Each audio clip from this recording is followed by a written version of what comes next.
If you've ever heard the phrase, the Holy Spirit, and you want to know what it means, where do you start? Well, you have to start on page 1 of the Bible, where the uncreated world is depicted as this dark, chaotic place. But then above the chaos, God's Spirit is there, hovering, ready to bring about life and order and beauty. Okay, but what is God's Spirit? Yeah, so the Spirit is the way the biblical authors talk about God's personal presence. The Hebrew word is ruach. Ruach. Yeah, you got to clear your throat at the end. So what is it? Well, ruach can refer to a number of different things, but what they all have in common is energy.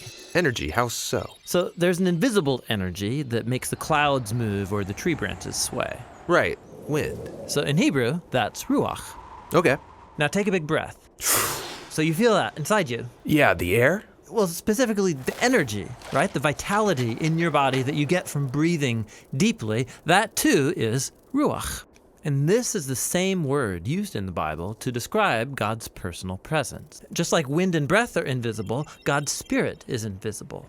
Wind is powerful, and so God's Spirit is powerful. And just as breath keeps us alive, so God's Spirit sustains all of life. Yeah, ruach.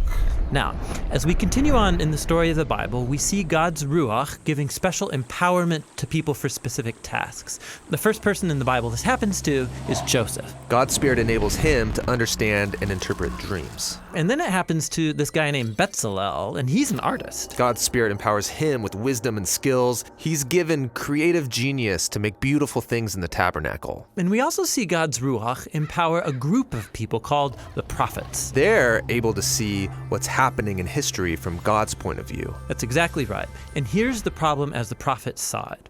While God's Ruach had created a really good world, humans have given in to evil. They've unleashed chaos into it through their injustice. A new type of disorder. Yes, and the prophet said the Spirit would come, just like in Genesis 1, but now to transform the human heart, to empower people to truly love God and others. How will this new act of God's Spirit happen? Well, centuries pass, and we are introduced to Jesus. And at the beginning of his mission, there's this beautiful scene where Jesus is being baptized in the waters of the Jordan River. Yeah, the sky opens up and God's Spirit comes and rests on him like a bird. This story is saying that God's Spirit is empowering Jesus to begin the new creation. And we see this happening when he heals people or forgives their sins. He's creating life where there once was death. Now, Israel's religious leaders oppose Jesus, and they eventually have him killed. But even here, God's Spirit is at work. The earliest disciples of Jesus, who saw him alive from the dead, said it was God's energizing Spirit that raised Jesus. This is the beginning of new creation. Yes, and it's still going. When Jesus appeared to his closest followers, he breathed on them and said, "Receive the Holy Spirit." And soon after that, the Spirit powerfully comes on all of his disciples. So that they can become a part of this new creation and share the good news and learn how to live by the energy and influence of God's Spirit.